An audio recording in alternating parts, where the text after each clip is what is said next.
Drama comes from choices. Choices come from a question. Questions come from obstacles. Whether it be fantasy or thrillers or romances, these genres all derive drama from what can be boiled down to this question in its simplest form. Will they or won't they? Every obstacle in a character's path poses a question, and each question has an objectively morally good answer. But the subjective answer based on the character is where we need to focus on.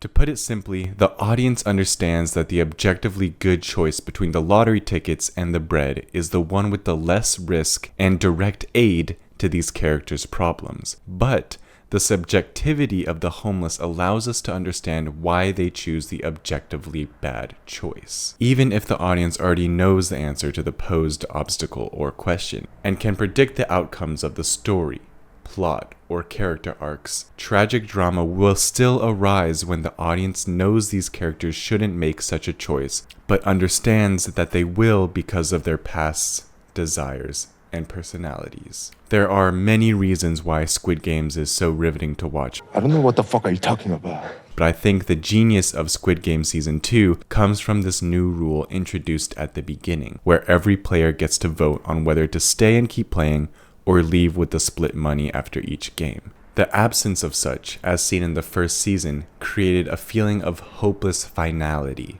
Our main character was stuck in these games, and the only way out was to win. But now in Season 2, he constantly has ways out, and the characters are constantly presented with this obstacle and question. The heartbreaking social commentary on individual economic struggles allows the creator of Squid Games to pose this question over and over. Will they or won't they leave? And again, we know what the objectively good answer is, and we hope that they stop this brutal killing. But the most important thing is we also understand why each person chooses to stay, because of their mistakes, their pasts, and their hope for their futures. There are two major dramatic elements that influence these obstacles, questions, and choices: stakes and the genre they are in. A common note that screenwriters, authors, and any commercial writers often receive is increase the stakes. While it may be relatively easy in stories like these, where the stakes are directly and instantly connected to life or death, Squid Games is able to elevate these stakes by making the deaths personal. Death alone does not make a story instantly meaningful, but meaning is derived from what death means in this character's absence,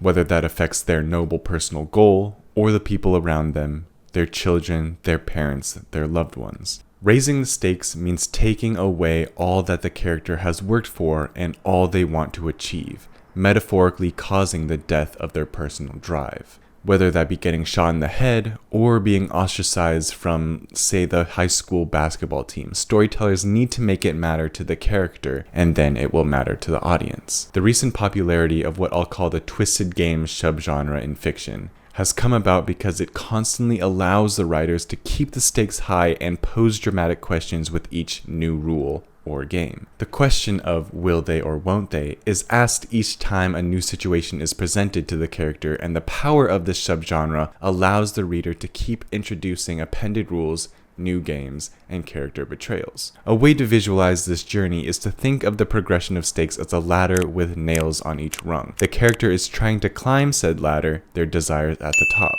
With each new problem, the writer gives them another chance, another choice on whether to keep going or to bail entirely. As these characters are pushed to the brink, the audience will get to know where they draw their moral line and where their personalities will come up short. What the audience knows to be the objectively good choice should either come closer or go farther away from what the character subjectively thinks is a good choice. Their arc being either a descent towards never choosing the objectively good choice, or coming to realize the objectively good choice is the one they must make. I've read some newer writers' work, and I will say that posing these dramatic questions and making the will they, won't they choice believable in either outcome seems easy, but it is actually quite difficult. Oftentimes, I'll read a newer writer's work and the question will arise of why didn't the main character just do X, or why wouldn't they not just make this other choice? And again, this is where the stakes come into play. Make each choice the only possibility given the situation and the stakes, where the will they part of the question is plausible because of their desires and what happens if they don't get them, and the won't they is plausible because of their morals and past choices or mistakes. The last aspect of Squid Game Season 2 that I want to touch on is the ending,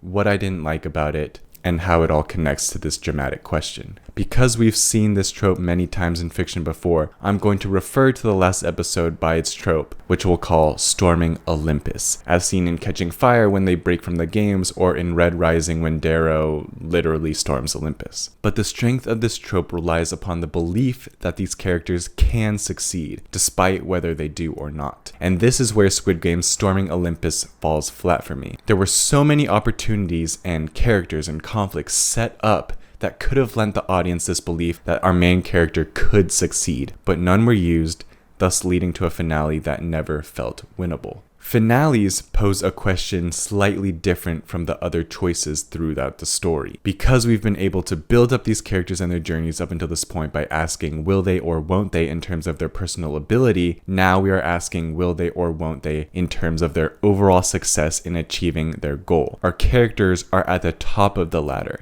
Now they either reach the top or crash and burn. Both depend on plausibility of either outcome. When the main character of Squid Game storms Olympus, the only part that lends the audience any plausibility of success is the plan to get the guns. However, a finale should be a finely set scale, where the story has stacked both sides in preparation and each story moment in the finale tips the scale in opposite ways. Having the dramatic irony that Il-young is the front man is already tipping the scale so heavily in the opposite direction that we needed more on the hopeful side to balance that out, and that could have been added in two ways. 1. We could have followed the female sniper through the finale as well, seeing how the storming of Olympus is affecting her and her decisions, lending the audience to believe that she could be the tipping point towards the winning side. Or 2, they could have tipped the scales by placing the only person who suspects Il-young's true character with him and be suspicious of him. If Jung-bae had accompanied Il-young at the end, lending us to believe that Il-young would never have the upper hand, then the scale would be more balanced and the audience would truly be wondering, will they or won't they succeed?